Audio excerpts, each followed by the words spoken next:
Il y a référendum et référendum, et la bonne idée dépend de cela. Il y a trois types de référendum. Il y a le référendum unanimiste. On va voter oui, c'est évident. La paix en Nouvelle-Calédonie, ratifiée par référendum en 1988. Il y a les référendums qui divisent le pays, mais où le président n'a pas d'enjeu personnel. Il a transmis le dossier au peuple. Par exemple, l'entrée ou non de la Grande-Bretagne dans l'Union européenne, ou bien la Constitution européenne en 2005. Alors on voit que quand le non l'emporte, quand le souhait, le vœu du président que l'on connaît n'est pas suivi, il y a quand même des dégâts politiques un peu rudes pour le président en question. Puis il y a le troisième type de référendum, c'est le référendum qui tout double. C'est le référendum où le président met sa légitimité sur le tapis en même temps que la question qu'il pose. Et là, on a tous les référendums, par exemple, du général de Gaulle, ou même Maastricht en 92, où François Mitterrand, tiens, ça s'était passé à la Sorbonne, le débat, comme Macron cet après-midi pour son discours sur l'Europe, Mitterrand avait mis son poids dans la balance. Et là, on voit bien que si le non l'emporte, eh bien le président désavoué doit en tirer les conséquences et quitter le pouvoir. C'est pour ça que les référendums sont devenus si rares.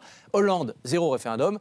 Sarkozy, 0 référendum. Alors pour Macron, qui a construit avec l'opinion une relation différente, oui, le référendum peut être intéressant dans son quinquennat, mais attention, avec sa nature de relation au peuple, ça ne peut être qu'un référendum où s'il est battu, il part. Alors cela dit, la réforme constitutionnelle, il faut rappeler que c'est fait pour réduire le nombre d'élus.